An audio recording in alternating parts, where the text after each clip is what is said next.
और उसके बाद फिर बात करते हैं यूट्राइन एडिशंस की। यूट्राइन एडिशंस देखिए, इसको हम एशरमैन सिंड्रोम भी बोलते हैं। तो ये एशरमैन सिंड्रोम में होता है क्या नॉर्मली कि देखिए, ये हमारे मान लो यूट्रस है, ठीक है। तो यूट्रस में ये जो है दोनों एंड बिल्कुल अलग अलग होते हैं, लेकिन ये बिल्कुल चिपक जाते हैं दोनों एंड। यहाँ पे हम 2D में नहीं दिखा सकते, बस मान लो कि यहाँ पे बिल्कुल ऐसे बैलून की तरह फूला हुआ था, लेकिन ये देखिए यहाँ पे चिपक गया, यहाँ पे चिपक गया, यहाँ पे चिपक गया, ऐसा हो जाता है। तो जब ऐसा हो जाएगा तो इसी को बोलते हैं यूट्राइन एडिशन। यूट्राइन एक दूसरे से चिपक जाएंगे। साइड से हम दिखाएं तो मान लो नॉर्मल कंडीशन में ऐसा है, तो इसमें ऐसा हो जाएगा, ठीक है। ये देखिए यहाँ से भी चिपक जाएगा, यहाँ से भी चिपक जाएगा, ऐसे चिपक जाएगा। तो यानी यूट्राइन का स्पेस कम हो जाएगा। ये हो गया हमारा यूट्राइन एडिशन। और यहाँ देखिए फाइब्राइड या band tissue with in endometrial cavity. तो एंडोमेट्रियल कैविटी में यहाँ पे ऐसे फाइब्राइड बन जाएंगे और ये चिपक जाएगी, ठीक। ये हुआ।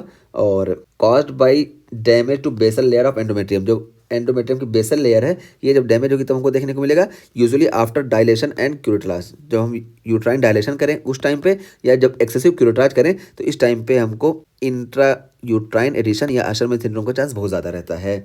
और present with abnormal uterine bleeding, तो यहाँ पे हमको एबनॉर्मल यूट्राइन ब्लीडिंग देखने को मिलेगी। और डिक्रीज मेंसेस, मेंसेस जो होंगे ये डिक्रीज हो जाएंगे, ठीक है। क्योंकि यहाँ पे देखिए ये बिल्कुल चिपका रहेगा, जब चिपका रहेगा तो मेंसेस प्रॉपर नहीं हो पाएगा। तो वही है कि डिक्रीज मेंसेस देखने को मिलेंगे। और देखिए इनफर्टिलिटी देखने को मिलेगी। इनफर्टिलिटी क्यों देखने को मिलेगी? क्योंकि यहाँ पे जो है जब ये एडिशन हो जाएगा ना, तो ये स्पर्म को जो है ट्रांसपोर्ट करने का अच्छे से रास्ता ही नहीं मिलेगा। और जो इसकी मोटिलिटी है फिलिपियन ट्यूब की, ये भी जो है डैमेज हो जाएगी, इसी तरह से यूट्रस की। तो इस वजह से हमको इनफर्टिलिटी देखने को मिलेगी। और रिकरेंट प्रेगनेंसी लॉस हमको देखने को मिलेगा, क्योंकि यहाँ पे जब एडिशन हो गया तो यहाँ पे फीटस सर्वाइव ही नहीं कर पाएगा। और सेकेंडरी डिस्मेनोरिया हमको देखने को मिलेगा। डिस्मेनोरिया क्यों देखने को मिलेगा? क्योंकि यहाँ पे एडिशन फॉर्मेशन हो गया, जो कि सेकेंडरी डिस्मेनोरिया कॉज करेगा। और सेकेंडरी एमोनोरिया भी हमको देखने को मिलेगा। तो ये सारी चीज़ें हुई, और इसी को हम एशरमैन सिंड्रोम बोलते हैं अगर ये सिम्टोमेटिक हो जाता है, ठीक है।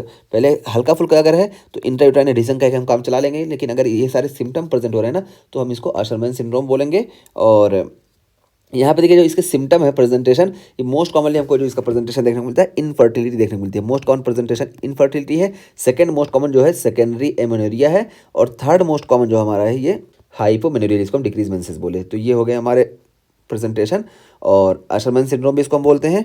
और ये हमारा हो गया यूट्राइन एडिशन का टॉपिक। यूट्राइन एडिशन में क्या होता है? एंडोमेट्रियल कैविटी में जो बैंड या टिश्यू का फॉर्मेशन हो जाता है फाइब्राइड।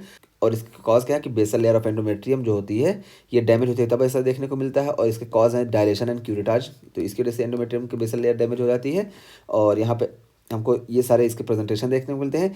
मोस्ट कॉमन प्रेजेंटेशन हमको इनफर्टिलिटी सबसे मोस्ट कॉमन है। सेकंड मोस्ट कॉमन हमको जो देखने को मिलता है वो सेकेंडरी एमेनोरिया है। और थर्ड मोस्ट कॉमन जो है ये हमको हाइपोमेनोरिया देखने को मिलता है। ये होगा। और इसको सीवियर हो तो इसको हम एशरमैन सिंड्रोम भी बोलते हैं। तो ये हमारा कंप्लीट हुआ non neoplastic condition. Non neoplastic condition में हम बात की एडिनोमायोसिस की। एडिनोमायोसिस में हम बात कर लिए कि यहाँ पे जो होता है कि ये एंडोमेट्रियल टिश्यू ये मायोमेट्रियम में प्रेजेंट हो जाते हैं। और ये मोस्ट कॉमनली 40 साल से ज़्यादा की फीमेल में देखने को मिलता है, मल्टीपैरिटी में। और यहाँ पे जो होता है ये देखिए डिफ्यूज और सिमेट्रिकल इनलार्जमेंट देखने को मिलता है, इस वजह से ग्लोबुलर अपीयरेंस देखने को मिलता है। और यहाँ पे हम पर वजाइनल एग्जामिनेशन की बात करें तो देखिए हमको हेल्मन्स साइन हमको देखने को मिलता है, ठीक है। तो हेल्मन्स साइन यहाँ पे है। और उसके अलावा देखिए जो इसके सिम्टम है, सिम्टम वही सब abnormal uterine bleeding, secondary dysmenorrhoea वगैरह है।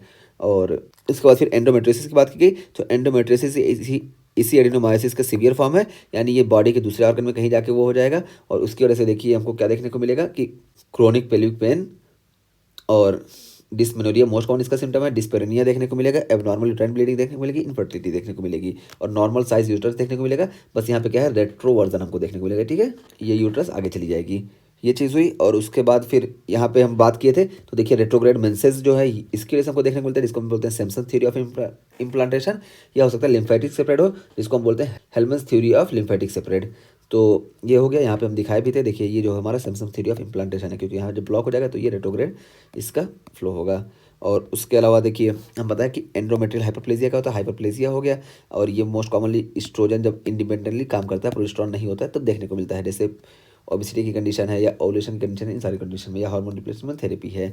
और increase risk of endometrial carcinoma, तो इसमें एंडोमेट्रियल कार्सिनोमा का चांस बहुत ज़्यादा होता है। और उसके बाद फिर बात की एंडोमेट्राइटिस की। तो एंडोमेट्राइटिस नाम से ही पता चला कि यहाँ पे इन्फ्लेमेशन ऑफ द एंडोमेट्रियम हो जाएगा। और यहाँ पे जो डिलीवरी के बाद मोस्ट कॉमनली देखने को मिलता है। और सी सेक्शन इसका बहुत ही इंपॉर्टेंट फैक्टर है, क्योंकि यहाँ पे जो नेक्रोटिक टिश्यू या सूचर्स हैं ये पॉलीमाइक्रोबियल इन्फेक्शन के लिए बहुत अच्छा इन्वायरमेंट प्रोवाइड करते हैं। और उसके अलावा देखिए यहाँ पे प्रेजेंटेशन की बात की गई, फीवर, यूट्राइन टेंडरनेस और प्लूरल क्लोकिया देखने को मिलेगा।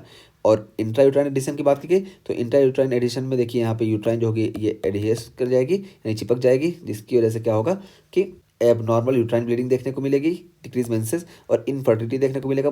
और मोस्ट कॉमन सिम्टम इनफर्टिलिटी ही है, और सेकंड मोस्ट कॉमन हमको सेकेंडरी एमेनोरिया देखने को मिलेगा, और थर्ड मोस्ट कॉमन जो है डिक्रीज मेंसेस, जिसको हम हाइपोमेनोरिया बोलते हैं, ये देखने को मिलेगा, और इसी को हम एशरमैन सिंड्रोम बोलते हैं।